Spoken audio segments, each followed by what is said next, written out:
Hello, everyone. This is Jimmy Bennett with King James, and you're listening to Pastor Wow Man and Steve Perkins. You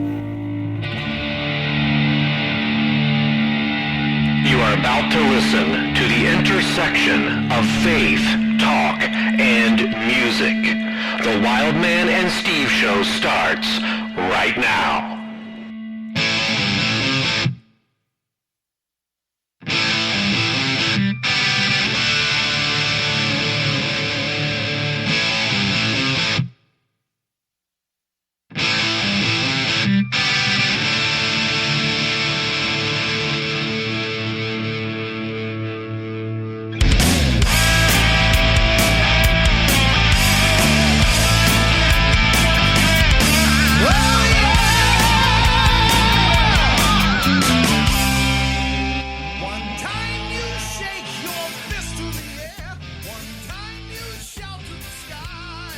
You know, Steve, I really appreciate the fact that you decided to dress just like me tonight.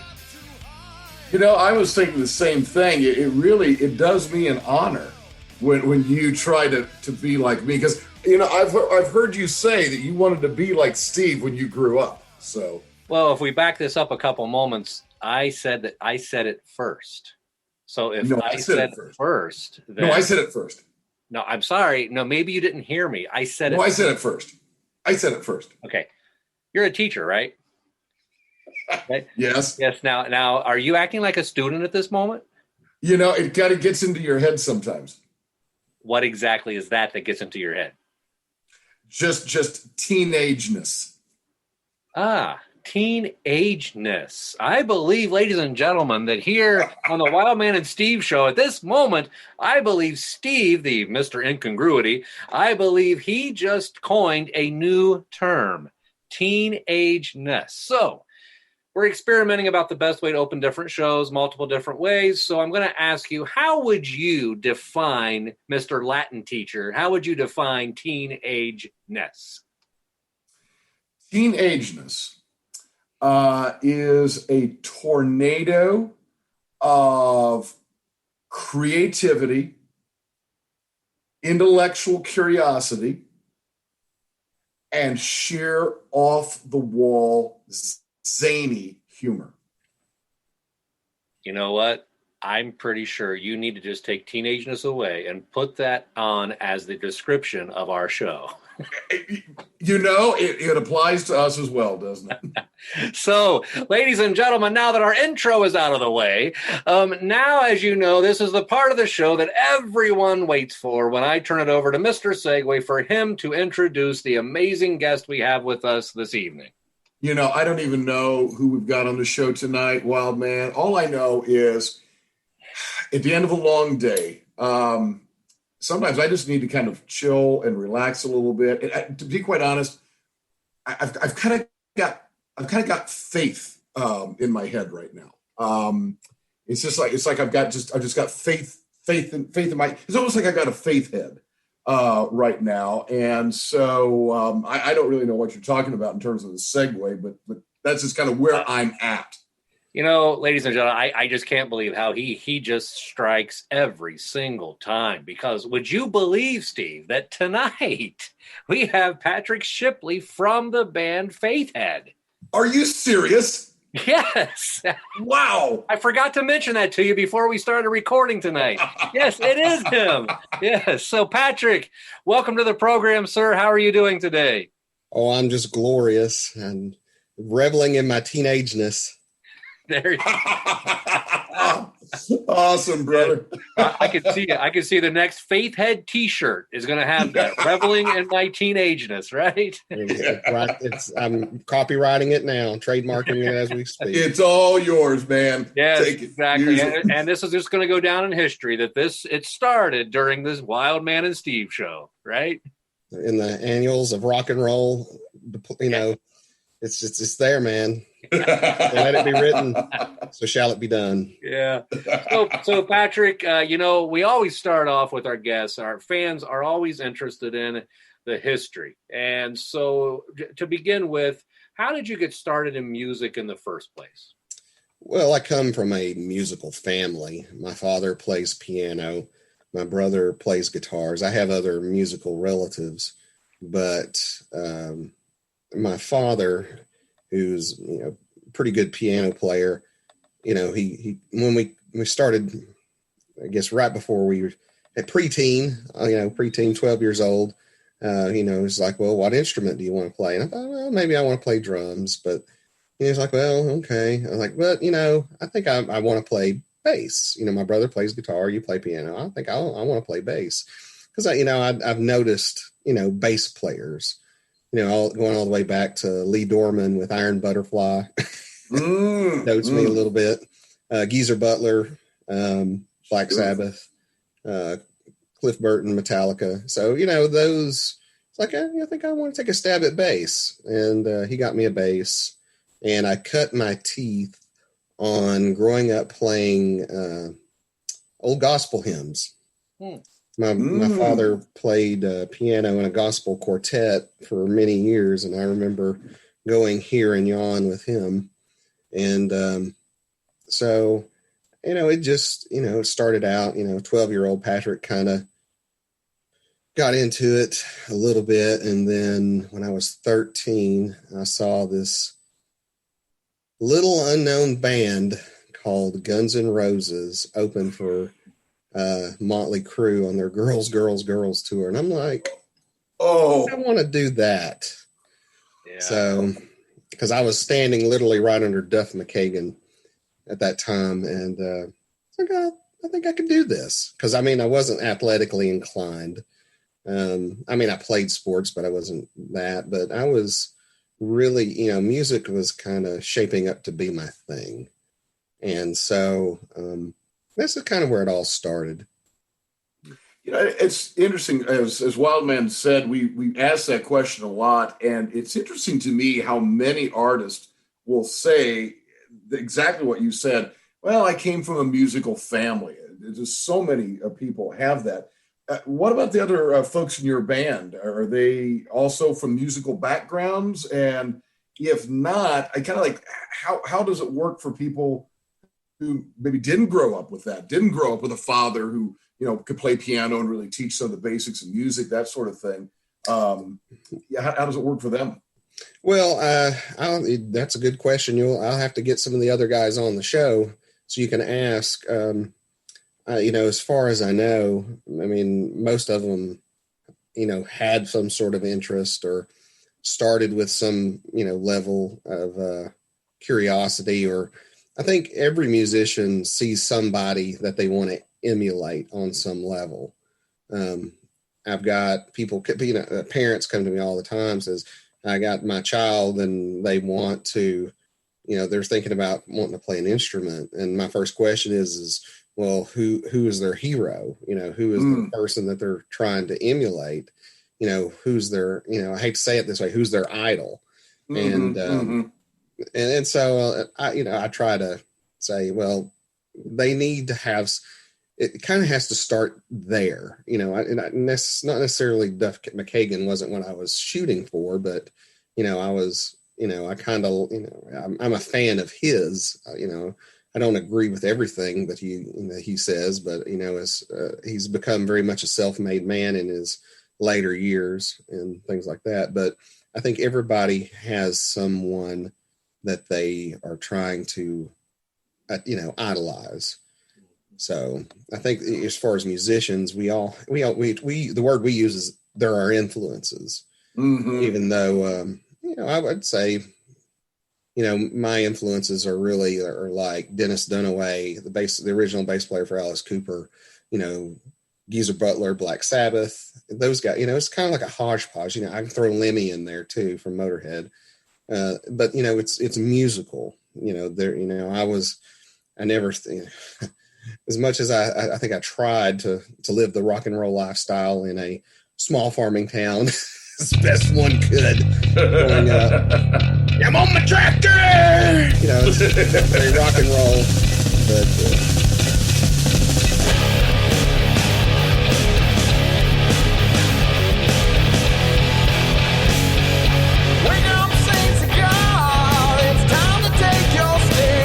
For too long we've been silent. The kingdom is at hand.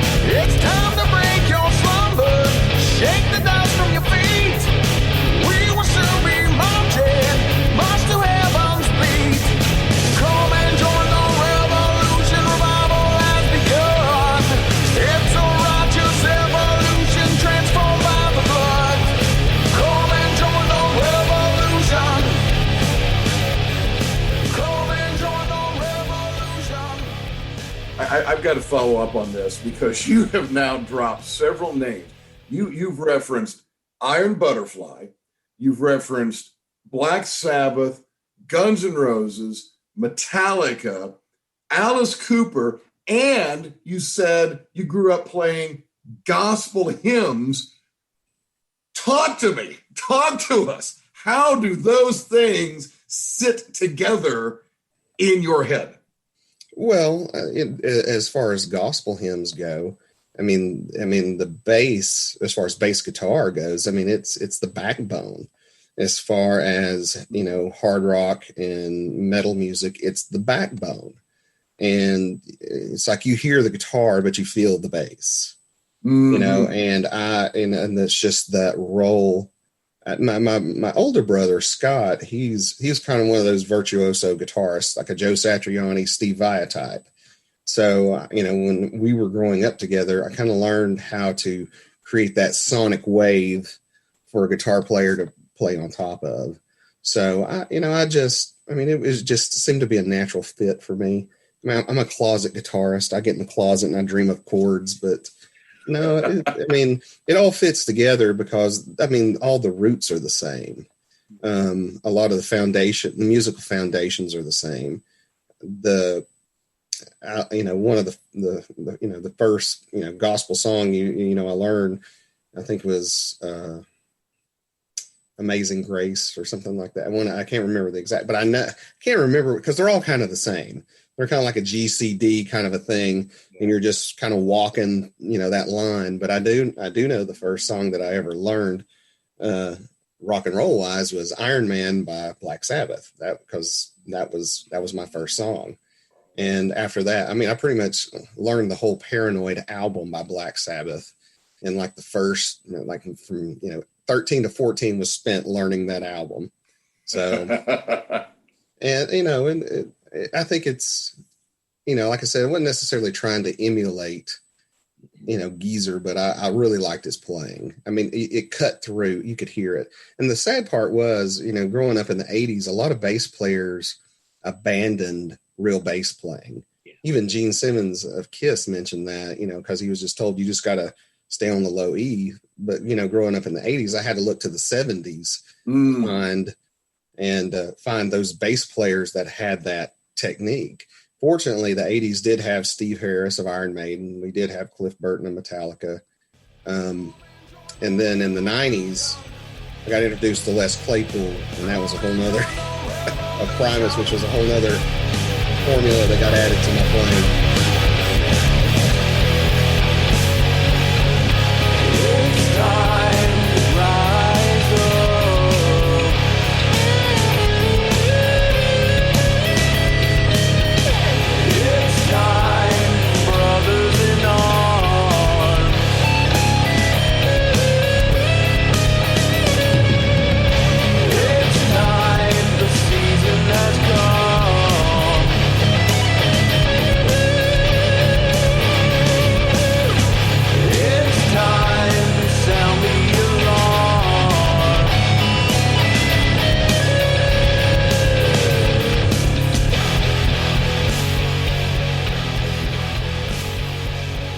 Now you hit on something there for me as well that I'd like to follow up on. When you talk about the difference between the 80s and the 70s regarding bass playing, I've heard that before. And there's even an article I remember, one particular bass player who played in a metal band in the 80s that said that people don't understand that in the 80s, a bass player pretty much was just there to look good, that it didn't really matter what I did.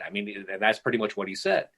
So I'm curious, if you could, how could you explain the difference to maybe the non-bass player out there when you mention the technique, like the difference in technique, because the common listener of music wouldn't necessarily understand that terminology. So what is it exactly that the difference that we would hear? Well, there were a few virtuoso bass players that came out of the 80s. One of those being Billy Sheehan, who played for David Lee Roth. That was kind of like that super group, David Lee Roth, Steve Vai, Billy Sheehan, and Greg Bassinetti, whatever his last name is. but the bass was really regarded in the 80s as just holding down the low end, just the quarter note, dun dun dun dun dun dun dun dun dun dun dun dun. You know, I mean, it's pretty much it. And there, I mean, if a lot of the bands of that time were very, very guitar focused, because who was the rising star of the 80s? Van Halen. Eddie Van Halen, you know, you had in the early 80s, you had Randy Rhoads versus Van Halen. Of course, Randy Rhoads died, passed away tragically, and Eddie Van Halen kind of just dominated the guitar world, you know, for the longest time. I'd say pretty much up to his death as far as that goes. But at the time, you know, Van Halen was everything. And then that kind of spawned the whole shredders, you know, revolution that kind of came along. And then when grunge hit, it killed it all, because now you had anybody with a guitar and and an amp that's getting up there bashing out bar chords. Anybody could be a rock star at that point. I mean, it killed things like technique. Soloing the first thing that went was really guitar solos. If you look at anything past 91, you don't see a whole lot of emphasis on guitar solos. Tone was another thing. Guitar tone was a big thing for a lot of players during that time.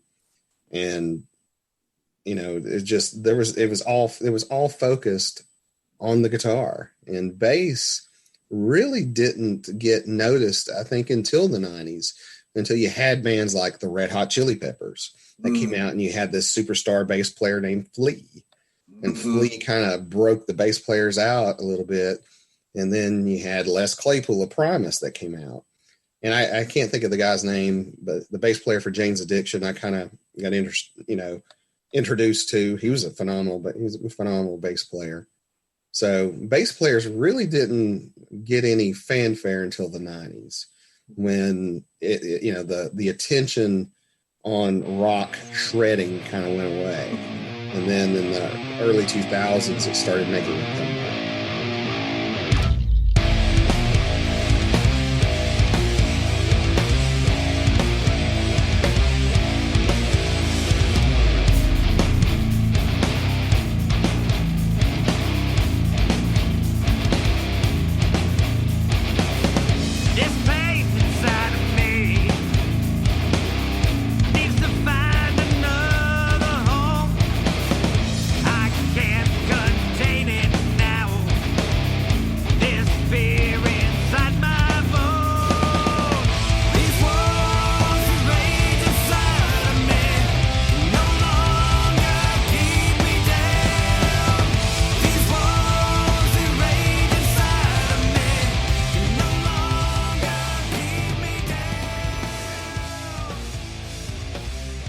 So, you'd referenced again, the gospel hymns growing up. So taking that to mean that you grew up in the church and the Christian faith was that part of your life growing up? Yes, very much so. I was very blessed to have godly parents. And we grew up in a small Baptist church in just here in north of Chattanooga, Tennessee. And we kind of bounced between, started at one, went to another, went back to the other. And, I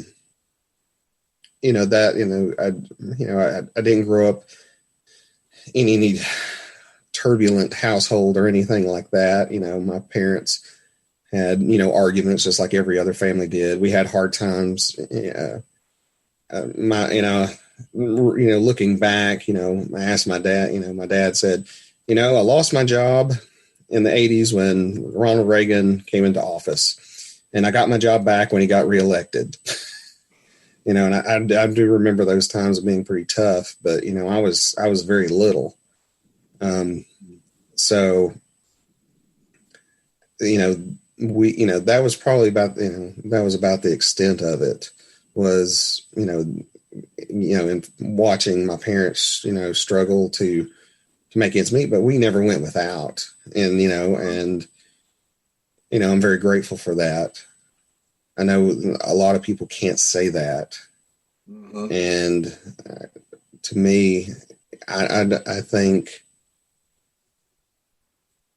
sometimes, and I was talking to a fellow deacon yesterday, because I am a prodigal. I am a prodigal son. And I was kind of explaining to him a little bit about there's a situation that's going on, and he doesn't understand why I'm investing this time in this person who's been kind of disruptive. And I'm like, look, you don't understand, but I have to do this because I was that person. I have to go minister to this person because I was that person. I can't give up on that person because no one gave up on me. Yeah. So, it's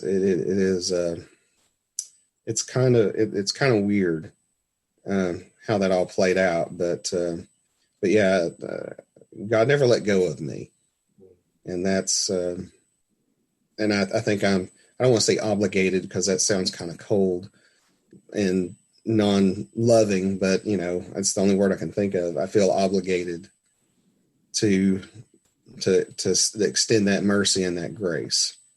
That makes sense. I think that's the natural reaction, right? I think when people, I think anybody who comes to realize the full weight of what Jesus did, at Calvary, and as we're recording this show, we're just a little bit past Easter, and there's been, of course, a lot of people's minds as you go through Easter weekend and so forth. And when you realize what he chose to do for us, and you enter into that relationship with him, I think the natural reaction is one of, Lord, I want to give back to you. All right. There is that sense of owing, not in a grudging sort of way.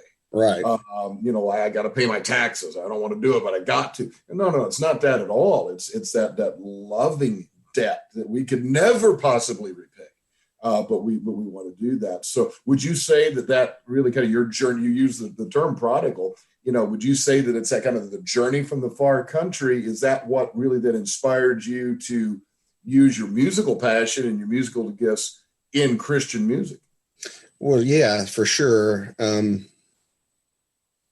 It's a bit of a long story, and I'll try to condense it down as much as I can. I try, the Chattanooga area is not the best place to start a band. It's a very small community. The scene has a tendency to pick up trends and run with it. So you've got very few venues that you can really do what, I do, Faith Head does, or any heavy band. There's only like 2 or 3 places you can go. And depending on how much you can tolerate cigarette smoke, it, really narrows it down from there. So, I don't tell this part a lot because it's very painful in a way. But I was, right before I got married, I was playing in a band. It was a secular band. And it was just 3 of us, and we were trying to find a singer. And I had a guitar player. He was a young guy. He was younger than me. I think he's mid-20s, and he had just gotten married. And as the band kind of started, and he wound up in the process of that time, wound up getting a divorce. And he was over at my house. We were working on some music, and his car was broke down at the time, so I had to take him home. And we were talking on the ride home, and he's like, "I'm just so lonely. I'm so broken," and was just pouring his heart out to me. But at that time, I wasn't living my life the way I should have been. I knew better, but I was not living I was not living a life that was Christ-like. I was, I wasn't, partying or doing, I was just kind of lukewarm. We'll just use that. Mm-hmm. And all I could say to him was, well, sometimes you just got to pray. That's all I could say. I say, you just need to pray. And it was a couple of days before my birthday, and I said, hey, you want to go to dinner with us? We're just going to be right down the road from you. It's like, yeah, just give me a call. So a few days go by, my birthday comes up, and I call, I can't get a hold of him. So we get back from the restaurant. His dad calls me, and he says, hey, have you heard from him? I said, I saw him Monday, but I haven't been able to get a hold of him since. He's like, well, his truck is here. So he goes, let me go look down in the basement and see if I can find him. And his dad called me back, and he had hung himself. Wow. And from that moment on, I said, I will never, ever live my life in a way that I can't ever share Jesus. Because in that moment, I failed him. Wow. I failed him. I should have been able to tell him about Jesus. And I knew Jesus. Yeah. But, and I said, from that moment on, I will never live my life where I can't do that without any hesitation, without any hesitation whatsoever. It was the most horrible time of my life. And I said, I will never be in another secular band. I'll never put myself in that position again. And even though I know I'm forgiven, but I still feel that blood is on my hands. So I say that to say, yes, one of the motivations behind Faith Head was to be able to reach people like him. And it took 3 years after that for God to open the doors for me to get back into playing music for him again. Yeah. That, first off, thank you for sharing that, Patrick. You preface that by saying you don't share that a lot, and I don't know if you shared that in other interviews or whatnot, but thank you for opening really your heart to our listeners in that way. And the thing I take from that, which is just obviously it's such a powerful story, but a heart that wasn't transformed by Jesus wouldn't have reacted the way you did. I could easily see people going off into a major spiral of their own self-destruction after an event like that, or going off in whatever other directions. But for that to have that effect on you, yes, his death, tragic, no question about it. But just proves once again how God can take something that is so bad and so dark and use it for good. And what he's doing through your experience then, and then through your music with Faith Head, is absolutely extraordinary. Wow. Yeah. Thank you for sharing that.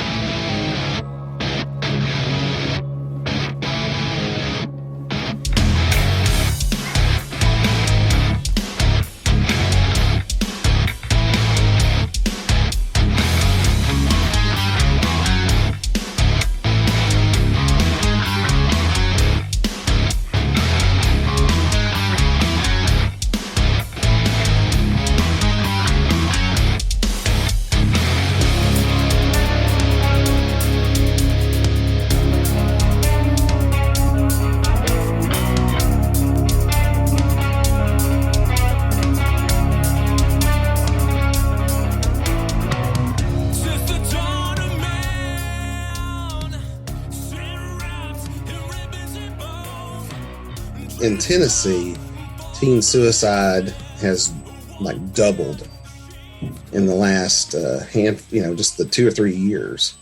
So that has kind of become something that there's a program here and an event here in town that we're part of or partner with called Incomplete.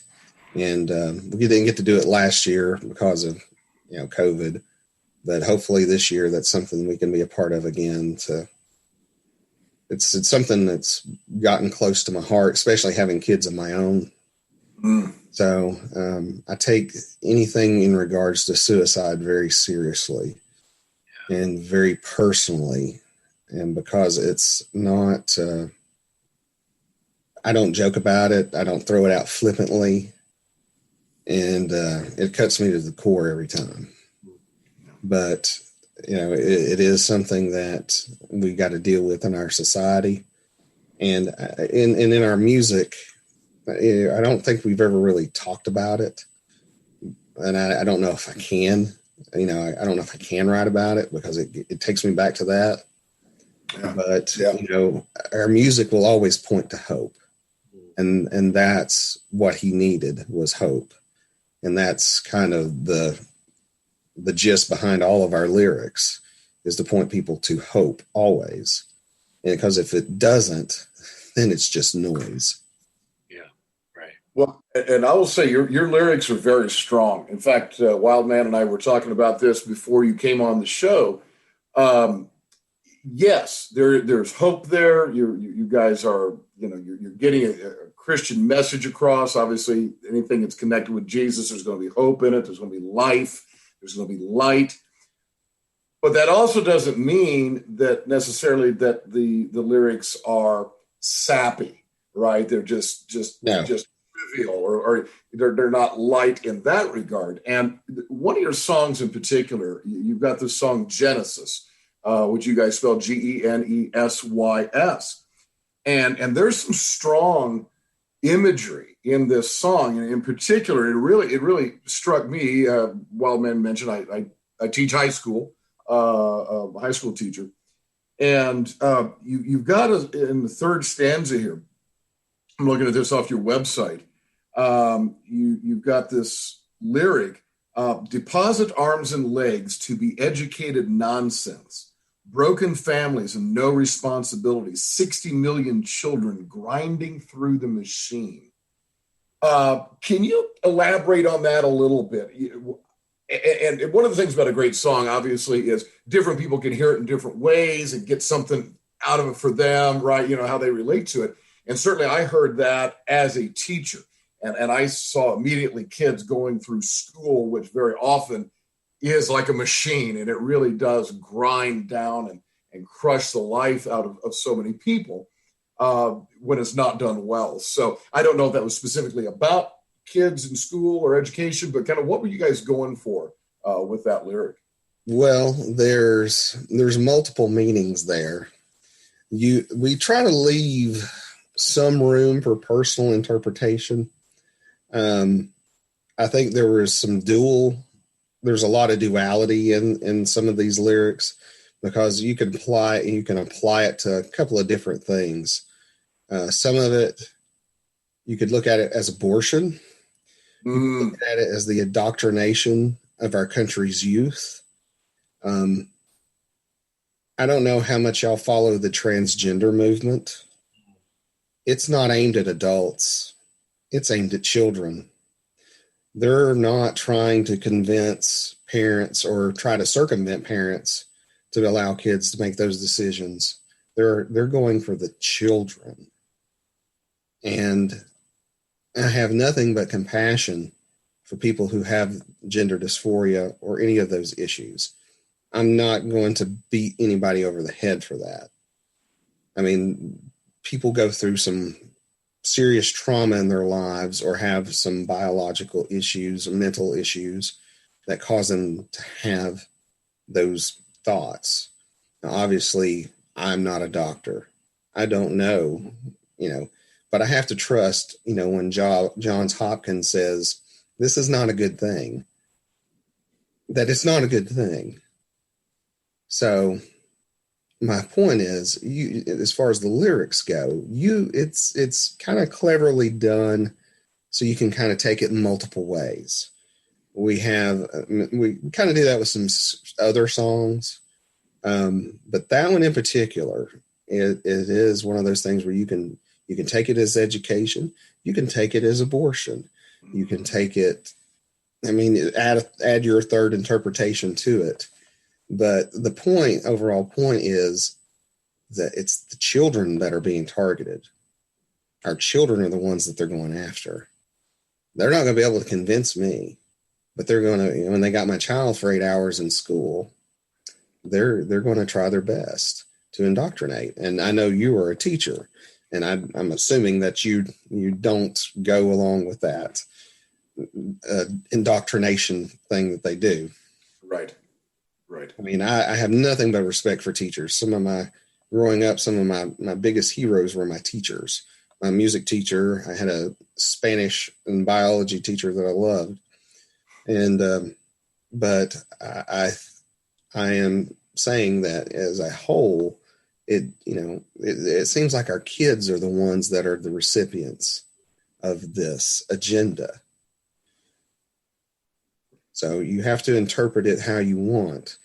I don't want to say, yeah, it's about that. Well, it could be about that. It could be about abortion. It could be. Well, and that's the mark of a good song. Secular Christian, it doesn't matter really. That's the mark of a good song, is that it's not so vague that nobody can understand it, but at the same time, it's something that you can get something different out of, depending on how you're listening to it, or even the same person. One listen, you might take it one way, and another listen, you're taking it in a different way because you are in a different spot yourself. So.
So, Patrick, when you talk about Faith Head, first of all, talk to us about how Faith Head started, how long you've been around, and what purpose would you say that Faith Head has in what you just explained? How is Faith Head making an impact with their message right now? All right, well, let me start with the first one. Faith Head, I really kind of started it. The inspiration came in the fall of 2014, and it took me pretty much the whole of 2015 to kind of get it together. Mm-hmm. I had played with two bands in 2012 through 2013, and when those came to an end, I was kind of like, maybe I ought to hang this up. I was recently married, have kids. I thought, maybe I should give this up. And because I didn't really have any inspiration. I didn't have a song. I didn't even have a note, Mm. So I was just kind of like, I'm going to let the Holy Spirit kind of guide me on this. And so kind of like the 3 years before I even played with those other two bands, I just waited. I was plenty busy. And, I think I was teaching Sunday school at the time. But my job at that point, I traveled a lot. I was on airplanes. I was driving between cities. I was probably gone 6 months out of the year, on and off, in and out. And I think I was driving somewhere between Charlotte and Atlanta, or Atlanta and Birmingham, somewhere. But I was listening to Ravi Zacharias International Ministries, which I say that now, and it's kind of a bit of a pariah, but I was listening to Dr. Michael Ramsden, and he was giving a talk about the new atheists. And he said, the world thinks we're all a bunch of faith heads. Like, faith heads? What's a faith head? And I just got obsessed with this term, faith head. What's a faith head? And when I got wherever I was going, I looked it up in the Urban Dictionary, and I'm like, aha. And after that, it all just started flowing. I had songs coming. I had lyrics coming. It was coming faster than I could write it and record it. Wow. And then I think I had like 5 songs. And I was like, okay, I got to get started. I got to get moving on this. And I reached out to my old drummer, Jackie Cox.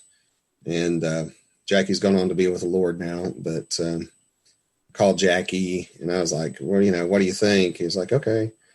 And so we got a band together, and it's just kind of been, it kind of started in April of 2016 and just kind of snowballed. We've had some people come and go. But I think as far as the message, I think it is one that is needed. There's so much God or girlfriend music in the music, Christian music, the CCM mainly. Yes. There's so many artists that just, we leave room for interpretations for our songs, but who we're talking about. But there was this one artist that's like, I was listening to his, I think it was on like K-Love or something. And it was a song. It was a love song. I'm not going to say who the artist was because one of my bands opened for him, and I don't really like him. But I was listening to this interview, and he's like, "Yeah, I was just so in love. I'm just so in love with Jesus. I just had to write this song about him, and it just sounded so fake. It was just. And I'm not trying to throw shade, but I'm just like, come on." You could be talking about anybody in that song. I don't care who you are. I mean, you wanted the crossover. Just say, you know what? I wanted a song that could cross over. We don't do crossover lyrics either. We talk about. I mean, we talk. We know who we're talking about. You know where we stand, and I just abhor it. I abhor it. It is just not. It's not cool because you're pandering, you're I will say this, the Christian music scene seems to be something that's easier to get into than, than the secular one. I mean, you're secular wise, you're competing, but in the Christian rock scene, it's a smaller market, and there's no doubt. Mm-hmm. And I think people get into it. They want to, make a name for themselves, they get signed, and then they cross over. And it happens all the time.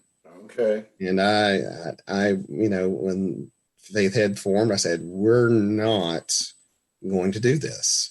We're not a God or girlfriend lyric writing band. It is not going to happen.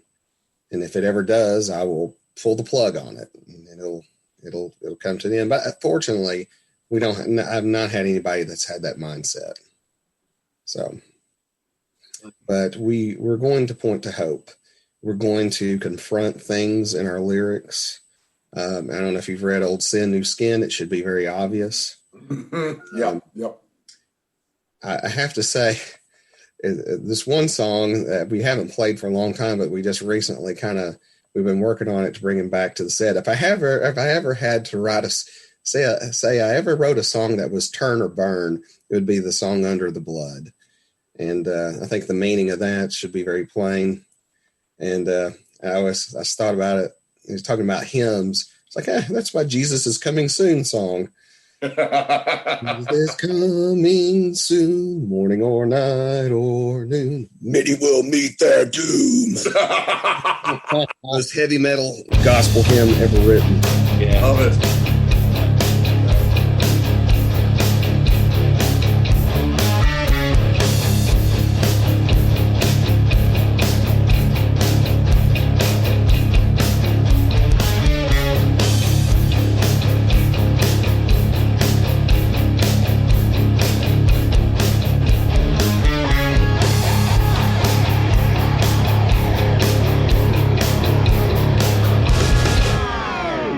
In the days of Noah, we've gone full circle as humanity's time winds down.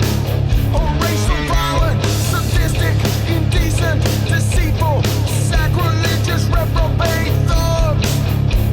No scientific theory or grand epiphany will save your soul from what's to come. God's wrath won't escape you. Only awaits you. Just one can save you. Under the blood. Under the blood. Under the blood. So where's the best place that people that are looking for you can find you? Okay. Faithhead.com. Faithhead.com. Yeah, we just got a new website up. Moved all of our merch, all of our media stuff, all into one place. We had it scattered all over creation, and I'm like, this is ridiculous. It needs to be in one location. Yeah. And so we got everything under faithhead.com now. Thank you, Lord. Yeah. But it's going to be the home base for a long time. You can find us on social media, but I'm starting to see, I don't want to say we've been shadow banned, but it seems like we're not, in the last 7 to 8 months, we've not gotten the reach that we once had. It has been our reach. At one point, we could reach 12 million people on Twitter. Now I've got the stats and I got the reports to back that up. I'm lucky to get a reach of 6 million now. So we've kind of changed our shift from, we're not going to make, because social media has been where it's been, it's where everybody goes. So I've kind of told the guys, we're going to start pulling back away from that. We're going to keep everything kind of on home base. Okay. Because I got a feeling sooner or later we're going to be shut out of the public square. So speaking of that, what do you have planned coming up? We ask artists this. We've asked them this. With this year, COVID has changed a lot of things, and we know that. So, do you have like touring options coming up? Concert options? Are you going to be working on a new project coming up? What's in store for Faith Head here in 2021? Well, we got a lot actually cooking right now. We just put the final touches on a new single. It's called "When the Dominoes Fall," and we're supposed to be working on a video this weekend, but it looks like it might get delayed. But we're going to try to put out the single and the video at the same time. Hopefully you'll see something here, if not by the end of April, maybe sometime in May. We're kind of, our schedule's kind of been screwed up just a little bit. Trying to accommodate, and when you got 5 people in a band, it's very hard to coordinate everybody's schedule. And maybe if we were a power trio, we'd be able to do it a little bit. But we're a 5-piece band, so the goal was to have it out in April, and we still may get it out in April. It just depends on how quickly we can get the video together. We got a lot of shots. We're just trying to get them all together. We don't do videos very well. We're not very pretty, as you can tell. We have to do a lot of fancy camera angles and things like that. We've got probably our biggest show that we got lined up right now is Resound Fest in Bethany, Missouri. We go on at 1:00 on Saturday. I think that's June 12th. We've got some big concert news, but I can't say anything yet. And I'll have to email you later, but Okay. we've Cool. got some big concert news coming up for the fall, but I can't say anything. But right now we're furiously trying to write and record our next full album. We're shooting for a full album because our songwriting process is a little different than most people. Last year, Donnie Rains, who's been with me from the beginning, he had 2 back surgeries. And Donnie, to all his credit, he developed the Faith Head sound. And Donnie's been out of pocket. He didn't get to play a lot of shows with us last year. Not that we had an abundance to play, but he's really been trying to get back on the saddle. And Donnie's, when he was down for all that time, he put on a lot of weight. He's been losing weight, trying to get back into shape to put on a good show. And if you've ever seen us live, I mean, we are a live rock show. There's no tracks. There's no faking it. We're not doing the Milli Vanilli thing, which a lot of other Christian artists do, which absolutely horrifies me. And if you ever see some of their writers, what they request, I'm like, you're not even doing a live show. You're karaokeing and dancing around to your own music. But I digress. You know who you are. But we're trying to get our show back up and on the road this year. 2020 was hard. Yeah. And it really tapped us out as far as, and I hate to say this because it's, ministries run on money, and not being able to play shows. You have to understand, we don't want to say no to anywhere that people ask us to go. And because we might, none of this money, no, not a penny, not a dime, not a cent that we make goes into our own pockets. It all goes back in to keep the ministry moving and rolling forward. And first time we've ever had to say no was last year, and it killed me to do it. So, anytime you buy merch or anything like that, it keeps the wheels turning. It puts gas in the gas tank. Sure. And right now we're in the hole trying to get this next album put together out of our own pockets, and which is fine. It's fine. We all have wives, lives, kids, and mortgages, and it's just part of it. And we all have our own individual ministries that we do as well. And but it requires a lot of sacrifice and a lot of time. Yeah. And it's tough. And sometimes it's a thankless job, but we try to put that into the music. We try to focus, ourselves to make sure, we're doing this for the right reasons. We're not doing it for our own glorification. Someone asked me, it's like, why do you do this? Well, be honest with you, if I don't, I'm afraid I'm going to get swallowed by a big fish.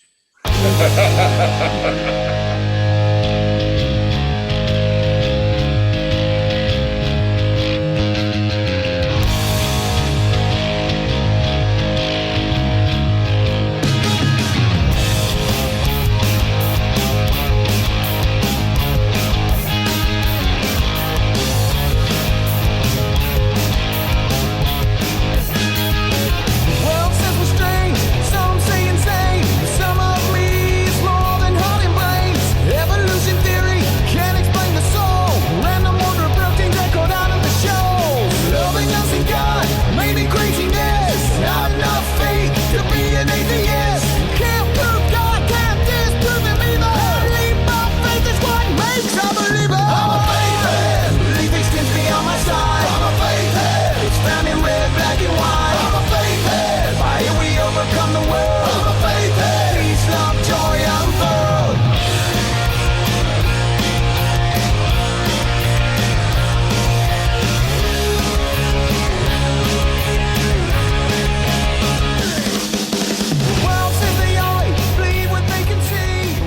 ladies and gentlemen, Faith Head, if you haven't heard of them, you want to go to faithhead.com. And as he just said, I mean, some of the things artists are dealing with now is the support. So go there to buy their merchandise, and you will like this music. It's really solid, and we have Steve and I think you're gonna be going places here in the near future. So we want to thank you for taking the time to be with us today.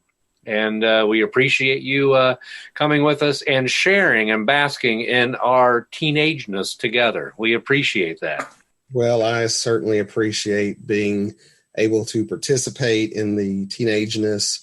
And as anybody can tell, a middle-aged man playing rock star on the weekend is certainly infected with some serious teenageness. And that's what the Wild Man and Steve show is all about right there. Middle-aged men. That's exactly right. You hit it. Nail right. Well, I figure, I've probably got about 5 more years in doing this hard rock thing before I have to transition into blues. Well, guys, I think I'm going to have to transition. Nice. Very good, sir. Thank you again for taking the time. We really appreciate it. Well, I appreciate you guys, and I appreciate all your listeners taking the time to sit and hear about me ramble and moan and complain. But it's I appreciate you guys. I appreciate your listeners, and support Christian artists, especially the indie artists. There are a lot of great indie artists out there that, there's such a wall that we have to go over, to get the good shows, the good festivals and things like that. Just the Christian music industry is shoveling you slop when there's some great stuff out there. And, go check out Bread for War, go check out 3 Days Under, go check out The Grave Denial. I mean, there's a lot of great bands out there, that we share the stage with, that we love. And I'm probably forgetting somebody, and I, apologize, but there are a lot of great indie Christian bands out there. I would highly encourage y'all to go check out, in addition to us.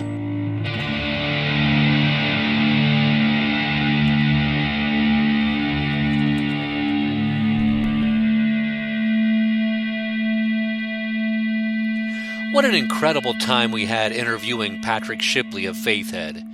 The tragic story he shared about his friend is one that unfortunately too many have faced. Perhaps you have asked the same question. What is the purpose of my life? I have no reason to exist. I challenge you today to say one simple prayer. Jesus, I see no reason to exist. If there is one, please show me, and He will be faithful to do so. The Wild Man and Steve Show is now partnering with New Release Today. Find out more about them at newreleasetoday.com. And don't forget to check out our website, where you can also leave us a review at wildmanandsteve.com. Thank you for listening, everybody, and we will see you next time.